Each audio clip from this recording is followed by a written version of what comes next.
Hello to everyone, जय हिंद and I welcome you all on Avipedia defence platform. और आज हमारे साथ में है मनोज बागोरिया और इनका जो रैंक है वो CAPF assistant commandant 2020 final result में 90 रैंक है। और मनोज से हम लोग बहुत बातें करेंगे रिगार्डिंग इनकी कॉल स्पेशलिटी जो इन्होंने पेपर वन के अंदर 160 मार्क्स लाए, जो आउट ऑफ क्यूरोसिटी मैंने ऐसे पूछ लिया कि क्या मार्क्स का आपका सेग्रीगेशन था कुछ दिन पहले। और इन्होंने कहा कि I have got 160 marks in paper one and I out of curiosity I decided कि चलो अब मनोज से हेल्प कोशिश करेंगे कि वो हमारे प्लेटफॉर्म में आके ये रीजन बताए कि कैसे कैसे क्या क्या चीजें होती हैं जो इतने अच्छे मार्क्स एक स्टूडेंट ला सकता है। और अगर इतने अच्छे मार्क्स आ जाते हैं तो ऑब्वियसली बहुत बेटर रहता है स्टूडेंट का मेरिट लिस्ट में आना। So Manoj, first of all, congratulations to you that you have got this decent rank. Thank you sir, thank you very much. Okay okay Manoj. And एक चीज और भी है, हम इस वीडियो के अंदर चर्चा करेंगे कि 160 मार्क्स कैसे लाए जा सकते हैं और उससे बेटर मार्क्स कैसे लाए जा सकते हैं। दूसरी बात ये भी है कि आप सभी को मनोज को बेस्ट विशेस भी करनी है, बिकॉज उनका अभी just few couple of days के बाद जो है आईबीएसीआईओ का भी इंटरव्यू है। और हम बहुत होपफुल है मनोज कि आप इस अपॉर्चुनिटी को भी अवेल करेंगे और इसमें भी एक्सेल करने की पूरी कोशिश करेंगे। So best of luck to you for your IBACI interview also. Yes sir, thank you everyone for Okay. That. तो मनोज देखिए, सबसे पहले एक सवाल जो पहला है, that is you have got 90 rank. तो आपका जो पूरा मार्क्स था वो कितने थे और किस किस पेपर में कितने मार्क्स आए थे? सर मेरे मार्क्स ओवरऑल 328 मार्क्स थे, जो कि पेपर वन में मेरा स्कोर था 160, देन पेपर टू में 84 एंड इंटरव्यू पर्सनैलिटी टेस्ट में 84 मार्क्स था। ओके। तो अभी हम लोग बात एम्फसाइज करेंगे 160 मार्क्स के ऊपर। तो मनोज सबसे पहले तो हम लोग वेपन्स के ऊपर बात करते हैं। वेपन्स मतलब बुक लिस्ट जो होती है, ठीक है। तो ऐसा बुक लिस्ट के अंदर सबसे पहले जो हमारे कोर सब्जेक्ट है जैसे हिस्ट्री, तो हिस्ट्री में मुझे बताइए कि कौन कौन सी आपने बुक लिस्ट जो है फॉलो की थी। एंड मैं सारे एस्पिरेंट्स को यही बोलूंगा कि आप उस बुक्स को अपने पास लिख लो, क्योंकि वही तरीका होता है सक्सेस लेने का। और Manoj, over to you, history के लिए क्या चीज फॉलो की थी? सर हिस्ट्री के लिए बेसिकली हम तीन पार्ट में कैटेगराइज कर लेते हैं कि एंशियंट, मिडिवल एंड मॉडर्न। तो एंशियंट वाला जो पार्ट था वो themes in Indian history part one उससे किया था मैंने, जो कि एनसीईआरटी है, क्लास 12 की चलती है जो। उसके अलावा जो मॉडर्न वाला पार्ट था वो थीम्स इन इंडियन हिस्ट्री का पार्ट थर्ड हो गया, और मिडिवल वाला थीम्स इन इंडियन हिस्ट्री का पार्ट टू हो गया। तो इस तरीके से ये थीम्स, तीन थीम्स प्रिपेयर रखी, जिससे कि शॉर्ट शॉर्ट क्वेश्चन रहता ही है, और जो भी इन बिटवीन द लाइंस या जो भी लाइंस होती हैं डिट्टो पेपर में आपको ऑप्शंस में मिल जाती हैं, तो वो बहुत ज़्यादा हेल्पफुल है। इसके अलावा अगर किसी को सपोर्ट करना है तो, क्योंकि एंशियंट का इतना एनसीईआरटी से नहीं हो पाता है, तो एंशियंट के लिए लूसेंट जीके आती है। लूसेंट की टेक्स्ट बुक जो है, जीके की बुक आती है मोटी, तो वो बुक फॉलो की जा सकती है। उसके अलावा मॉडर्न के लिए एक और बुक है जो कि सब रिकमेंड करेंगे, कि स्पेक्ट्रम बाय राजीव वहीर, वो बुक हो गई सर हिस्ट्री के लिए। ओके। आपने ऐसा नहीं कि six seventh eight nine tenth की एनसीईआरटी को भी पढ़ा था? जैसे हाँ, यस हाँ, सेवन्थ क्लास की एनसीईआरटी हाँ मैंने पढ़ी थी। सेवन्थ क्लास की एनसीईआरटी से वो स्पेशली मेडिवल। क्वेश्चन इवन, हाँ उससे उससे भी इवन जो मुगल्स वाला जो चैप्टर है वो इम्पोर्टेंट रहता है, तो उससे उससे क्वेश्चंस आते हैं वहाँ पे। ओके। और व्हाट अबाउट एट क्लास की एनसीईआरटी? एट्थ क्लास की एनसीईआरटी मतलब कर्सरी रीडिंग कर रखी है पूरी, वो भी रीडिंग्स में है, लेकिन मतलब ऐसा क्वेश्चन एग्जैक्टली जो कि मेरे को सीएपीएफ में मिला हो, ऐसा मेरे को ऐसा क्वेश्चन अभी दिखा नहीं। मतलब हाँ वैसे कर्सरी रीडिंग होती है उनके भी, सिक्स सेवन्थ एट्थ की एनसीईआरटी भी। Okay okay. So conclude nutshell में हम लोग हिस्ट्री की बात करें तो थीम्स, तीनों की तीनों थीम्स पढ़नी पड़ेंगी।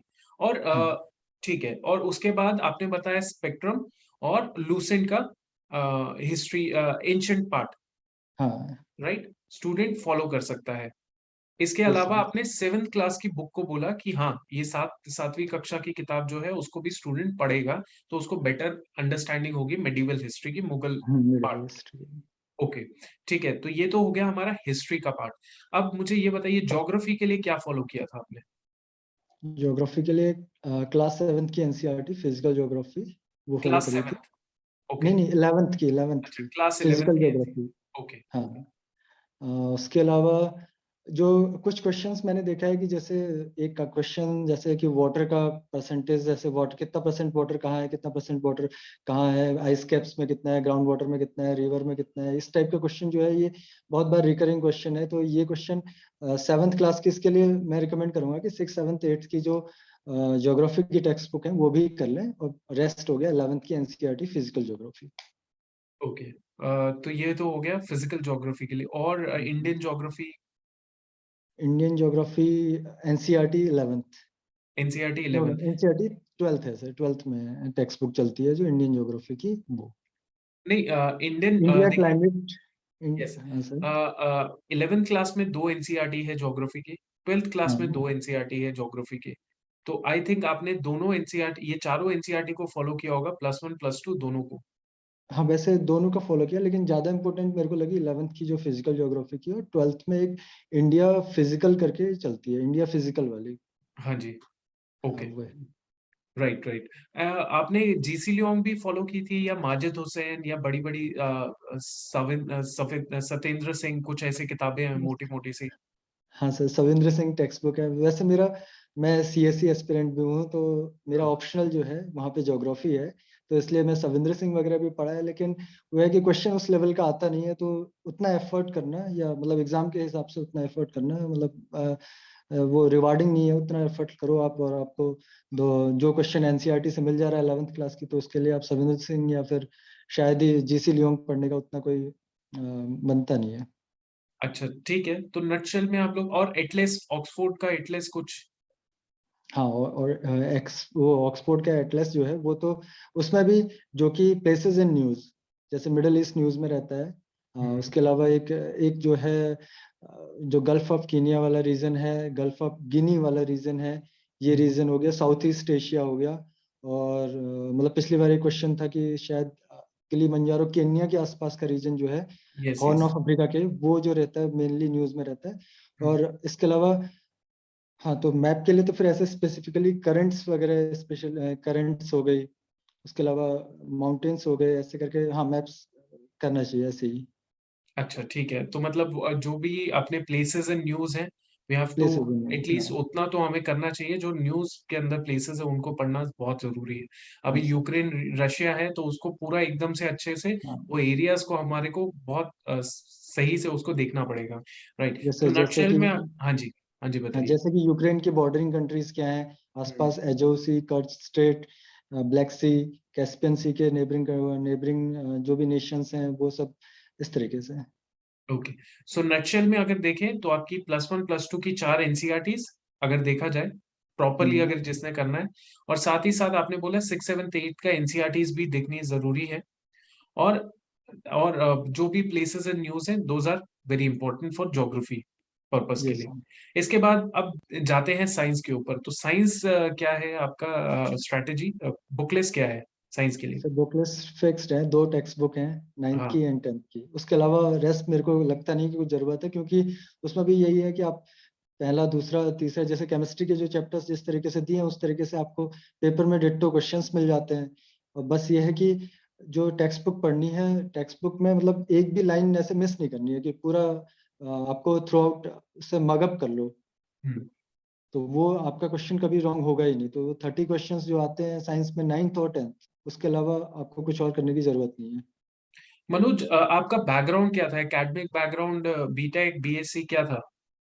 मैंने बीटेक किया है, इलेक्ट्रिकल एंड इलेक्ट्रॉनिक्स इंजीनियरिंग। हाँ, तो फिर शायद आपके लिए थोड़ा ठीक भी रहा होगा, क्योंकि कई बार क्या है कि जैसे 2018 में +1 +2 के भी साइंस के क्वेश्चंस आए थे।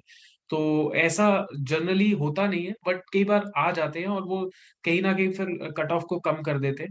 लेकिन आपने तो +1 +2 नहीं पढ़े होगी फॉर सीएपीएफ। वो सब नहीं। पॉसिबल भी नहीं होता है, वैसे तो बहुत मुश्किल होती है। लेकिन अगर किसी स्टूडेंट ने, अगर वो already BSc B science background का है, तो वो स्टूडेंट जो है कैन गो फॉर +1 +2 ऑल्सो, अगर उसने ऑलरेडी साइंस या बाकी सब्जेक्ट्स अच्छे से कवर कर लिया। What do you think about it? वो सब मैं तो रिकमेंड नहीं करूंगा, क्योंकि सब वहाँ पे भी एक चैप्टर मेरे को लगता है कभी जो बहुत जरूरी भी है, तो एक पॉलीमर वाला चैप्टर होता था, वो यस, भी यस। 12th की केमिस्ट्री में। वो कभी मतलब केमिस्ट्री इन डेली लाइफ करके एक चैप्टर है, तो उसमें से आपको कभी क्वेश्चन मिल जाए तो वही चैप्टर एक चैप्टर देख सकते हैं, उसके अलावा स्पेशली कोई जाने की ऐसी जरूरत नहीं है। Okay, right right right. और उतना एफर्ट कहीं और जगह करें, मतलब वो एफर्ट कहीं किसी और सब्जेक्ट में कर लें, या फिर उस उतने ही एफर्ट में उस जो एनसीईआरटी में करा है उसको रिवाइज कर लें। एक क्वेश्चन के पीछे इतना करने की जरूरत नहीं है। करेक्ट करेक्ट, ये भी एक बेटर ऑप्शन हो सकता है। इसके अलावा हम लोग चलते हैं, अब हमारा रह गया है पॉलिटी सेक्शन। तो पॉलिटी के लिए क्या ब्रह्मास्त्र आपने अपनाया था?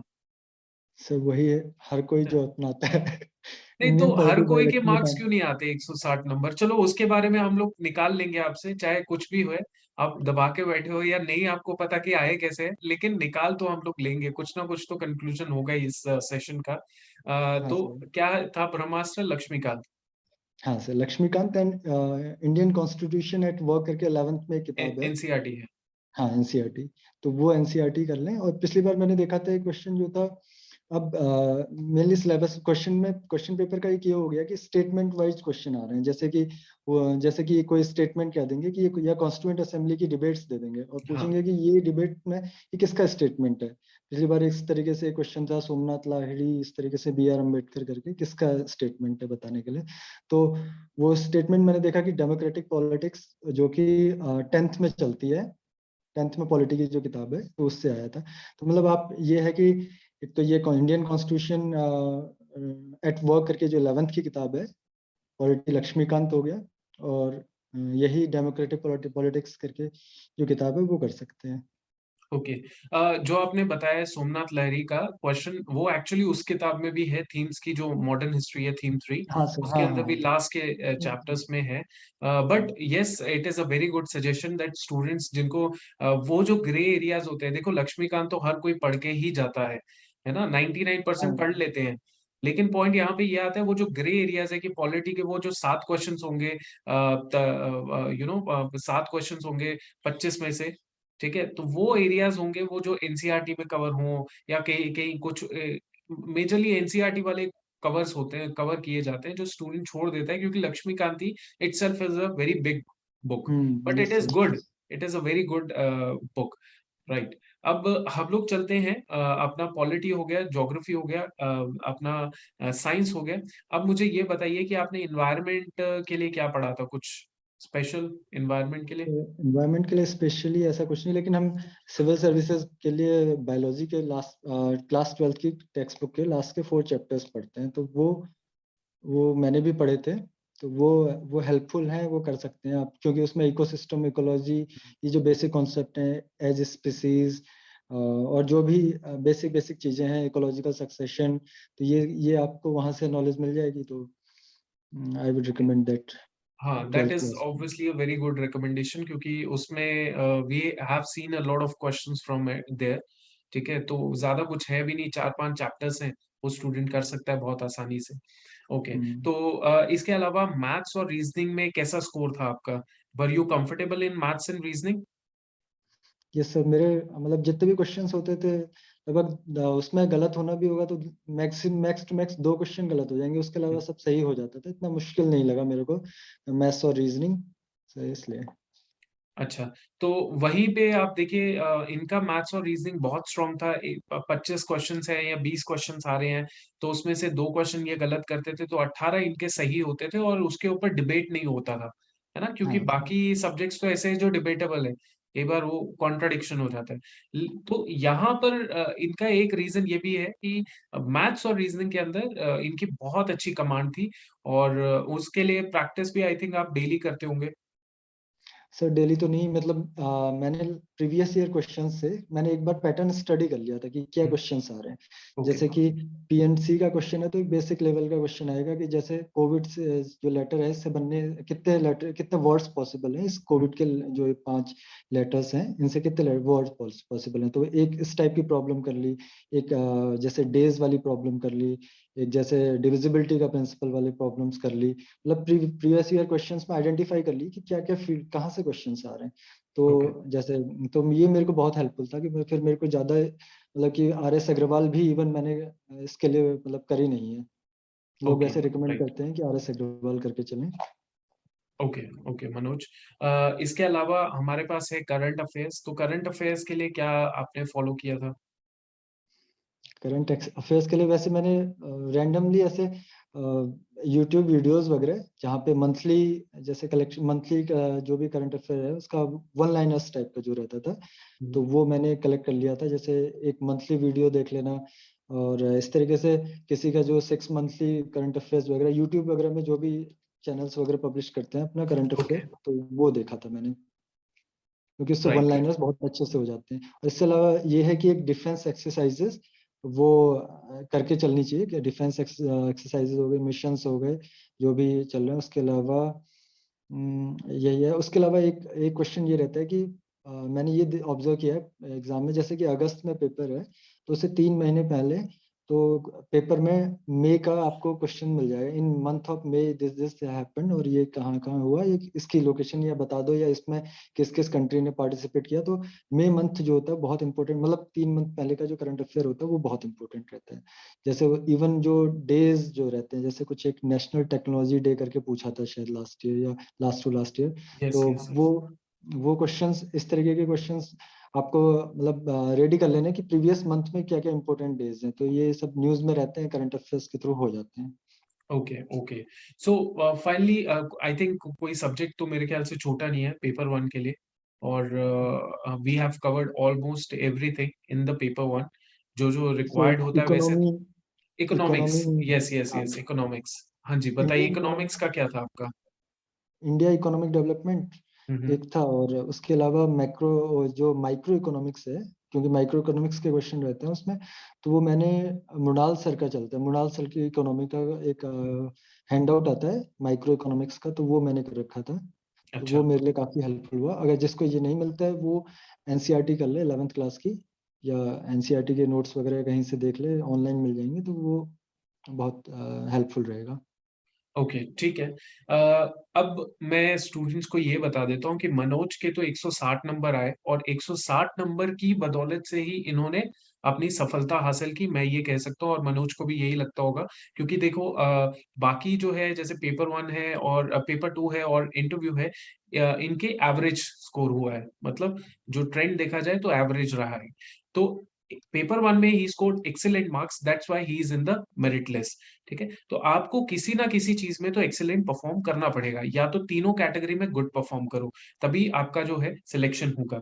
अब आप बोलोगे मनोज, ये जनरली अब स्टूडेंट के बिल्कुल ऐसे कमेंट्स भी आएंगे, सवाल भी आएंगे, और वो सोचेंगे यार क्या कमाल, इसमें तो सबको सबको सब कुछ ही पता है कि नहीं? जो आपने बताया it is not very unique, है ना? अब मैं आपको हम्म। बता देता हूँ कि मनोज ने ये चीज फॉलो की एंड उनके 160 नंबर आए। आपके भी 160 नंबर आ सकते हैं, क्योंकि देखो अब मैं इसके अंदर आपको दो तीन चीजें बता देता हूँ। जैसे मनोज का जो स्ट्रॉन्ग पॉइंट था, वो सारी चीजें नहीं थी। वो क्या थी? साइंस थी, right, and maths and reasoning था। और इसके अलावा इन्होंने बाकी एरियाज में इन्होंने गुड परफॉर्म किया। या इसके अलावा हिस्ट्री, ज्योग्राफी, पॉलिटी में कौन सा स्ट्रॉन्ग एरिया था मनोज आपका? पॉलिटी और इकोनॉमी तो मेनली जो रहता था, कुछ क्वेश्चंस उसमें एम्बिग्यूटी भी रहती थी। उसके अलावा यस। हिस्ट्री जो है, मेरा एंशियंट हिस्ट्री कभी मतलब ऐसे क्वेश्चन कभी रॉन्ग नहीं होता था। एंशियंट का जो था मतलब एंशियंट इज माय स्ट्रेंथ, क्योंकि वो लूसेंट और जो एनसीईआरटी कर रखी है, तो उससे तो उससे मतलब सफिशिएंटली हो जाता है। तो ओके। उसके अलावा मिडिवल की प्रॉब्लम होती है, क्योंकि मिडिवल में भी थोड़ा बहुत एम्बिग्यूटी रहती है, तो मिडिवल और ये इकोनॉमी एंड पॉलिटी जो एम्बिग्यूटी की वजह से ही मेरा गलत होता था, वरना अच्छा ये सब बिल्कुल ही मतलब मगअप वाले था हिसाब, तो थोड़ा बहुत सही हो जाता था ये भी ठीक है, क्वेश्चंस। तो अब इसके अंदर जो मनोज के हिसाब से ये है कि देखिए, साइंस में मान लीजिए आपने 25 क्वेश्चन आए हैं, आपने 20 किए हों, ठीक है, मनोज वो क्वेश्चंस 25 करके आएगा। ठीक है, मतलब जी। मान लीजिए वो आपसे 5 क्वेश्चंस एक्स्ट्रा ही करके आ रहा है, because he has a strong hold on science. ठीक है, मैथ्स रीजनिंग में भी वो 5 क्वेश्चन बाकी एवरेज स्टूडेंट से 5 क्वेश्चन एक्स्ट्रा करके आ रहा है। और हिस्ट्री और ज्योग्राफी दोनों मिला के भी बात करें तो इसमें मनोज ने 5 क्वेश्चन एक्स्ट्रा किए, और वो सही किए। तो अगर टोटालिटी में देखो तो मनोज एवरेज स्टूडेंट से 15 क्वेश्चन एक्स्ट्रा करके आ रहा है, और 15 क्वेश्चन इंटू 2 अगर देखा जाए तो 30 नंबर मनोज के सरप्लस में जा रहे हैं।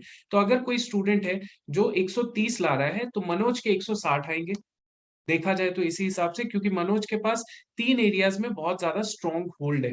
तो इसीलिए बोला जा रहा है कि आप अपने जो स्ट्रॉन्ग एरियाज हैं उनको और स्ट्रॉन्ग कर लो, ताकि आप बाकियों के कंपैरेटिवली 2-4 क्वेश्चन एक्स्ट्रा करके आओ, चाहे वो करंट अफेयर्स ही कर लो, या फिर आप इकोनॉमिक्स में कर लो, हिस्ट्री में कर लो, पॉलिटी में कर लो। लेकिन जो स्टूडेंट 150-160 लेते हैं ना, उनका जो मेजरली ये स्टूडेंट होते हैं वो जो मैथ्स और रीजनिंग में बहुत ही एक्यूरेटली चीजें सॉल्व करते हैं। जैसे मनोज ने खुद कहा मेरे 2 सवाल गलत होते हैं, तो 25 में से अगर मान लीजिए 3 सवाल गलत करके आ गए मनोज, तो 22 क्वेश्चन तो वो ठीक करके आते हैं। तो 22 आप देखिए, और जनरली जो एवरेज स्टूडेंट होता है, जो बहुत अच्छे से मेहनत भी कर रहा है, वो 10 से 12 सवाल ठीक करके आता है मैथ्स रीजनिंग में।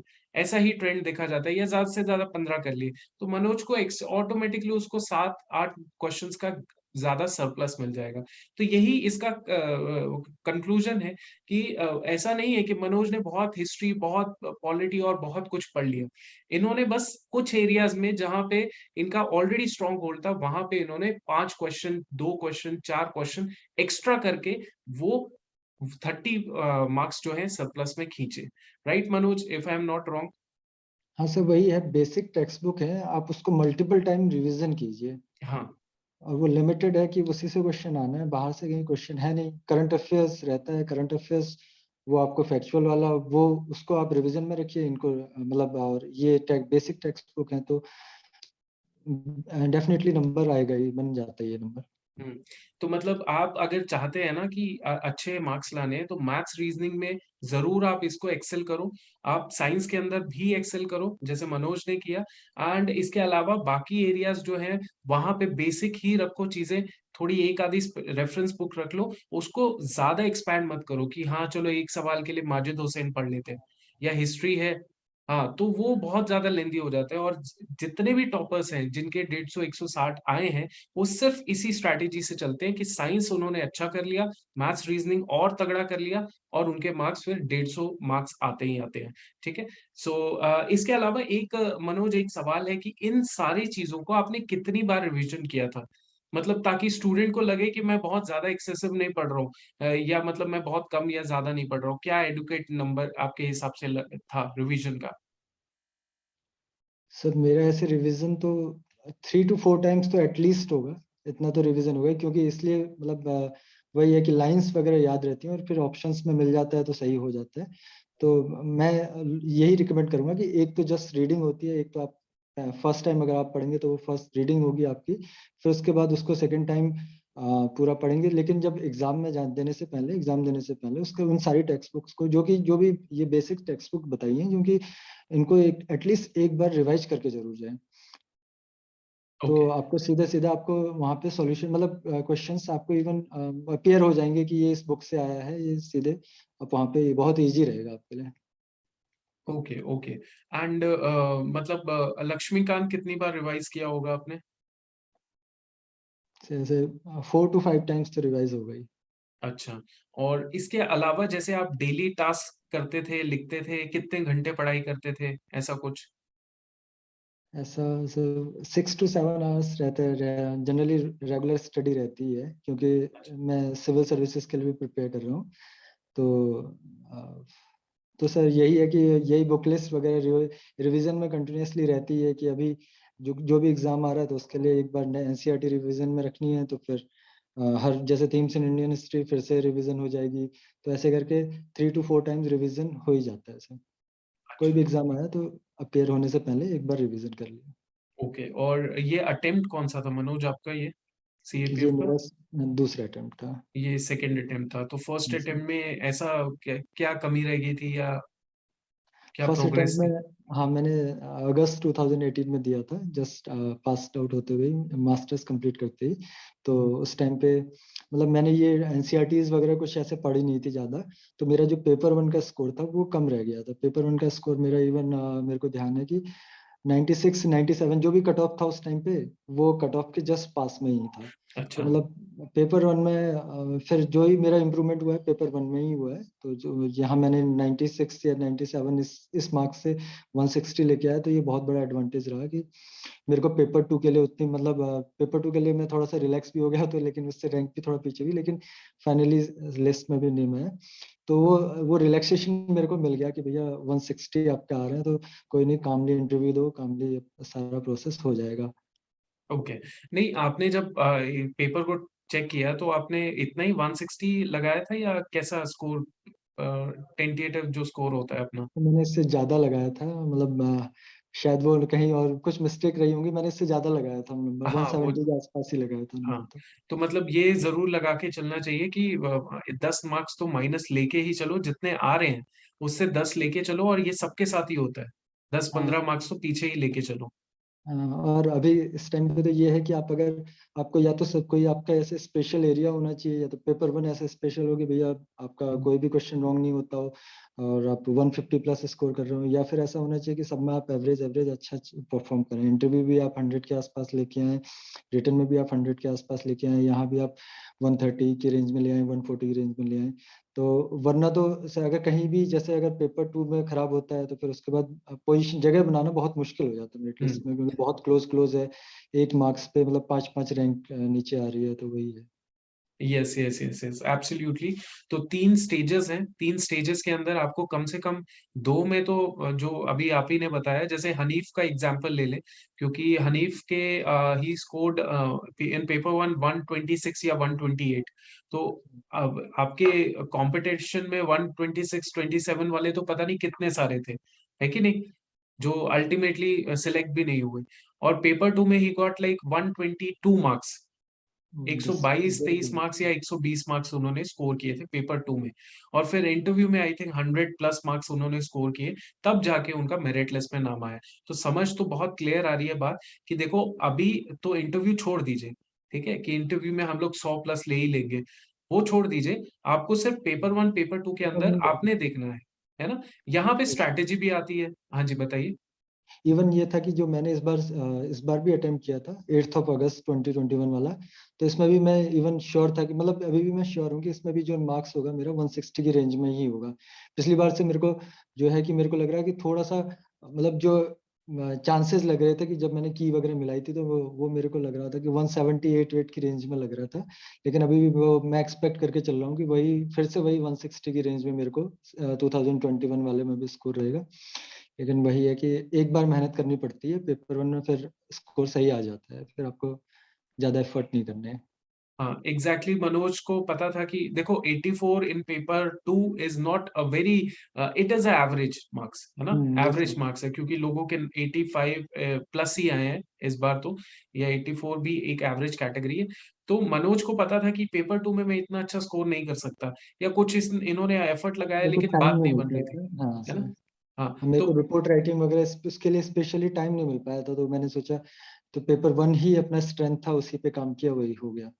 यस, और इन्होंने वैसे ही किया। इन्होंने ऐसा भी नहीं कि हिस्ट्री ज्योग्राफी के लिए पता नहीं क्या क्या किताबें पकड़ ली, इनको पता था, और इनकी स्ट्रैटेजी ये रही कि मैथ्स रीजनिंग में मैं अच्छा हूं और उसको और अच्छा करके दिखाऊंगा, और उसमें हम्म। एक आधे सवाल के अलावा बाकी सब सॉल्व करूंगा। बाकी साइंस के अंदर भी इन्होंने स्कोर किया अच्छा, और दैट इज वाई इन्होंने वो 20 और 25 नंबर सरप्लस में लिए, और तभी इनका इतना स्कोर आया। अदरवाइज इसमें कोई बहुत बड़ा वो कुछ भी नहीं है, कि बहुत कॉम्प्लेक्सिटी नहीं है। It is very very clear कि आपको पेपर वन के अंदर कुछ सेक्शंस के अंदर you have to perform best, जिसमें बेस्ट आपने करना है, ठीक है। अगर आप मान लीजिए पेपर वन में नहीं इतना अच्छा है, या जो भी एवरेज कर रहे हैं, पेपर टू में आपको स्कोर करना पड़ेगा सबसे अच्छा, 100 प्लस मार्क्स तो लेने ही पड़ेंगे आज के टाइम पे, तो वो जरूरत बन गई है। तो ये याद रखिए कि इंटरव्यू अभी छोड़ दीजिए, बस पेपर वन पेपर टू में अपना होल्ड देखिए कि कहाँ पे आप अच्छे हैं, ठीक है, एक्सेलेंट है, उसको और अच्छा कीजिए, उसमें इंश्योर कीजिए that you get excellent marks, और बाकियों में if you perform good average भी तब भी चल जाएगा। राइट मनोज? Yes sir. हाँ, सो मनोज, बिल्कुल। फ्रॉम दी आर्ट प्लेटफॉर्म मैं आपको विश करता हूँ कि आप अपना जो आगे का जो जर्नी है, जो सिक्योरिटी फोर्सेस के अंदर, उसको आप पूरा अपना एफर्ट लगाएंगे, और ऑब्वियसली वो कॉन्फिडेंस भी और आ जाता है जब आप सोशली सिक्योर हो जाते हो। You have a job which is of 3 star rank वाली जो जॉब होती है, 3 स्टार्स लगेंगे आपके कंधे पे, वो उससे और भी जबरदस्त फीलिंग आती है। और आपसे सीखने के लिए लोग जो होंगे बहुत ज्यादा एस्पायर करेंगे कि हाँ चलो मनोज है तो चलो सीखते हैं इनसे कुछ। तो ये बहुत बड़ी चीज होती है, बहुत बड़ा रिकॉग्नाइजेशन है। एंड आप इसीलिए हैं because you have a that personality, humble personality है, और इसी वजह से you have got this recognization. कुछ एंड में आप बोलना चाहते हो तो आप बोल सकते हो टू एवरीवन।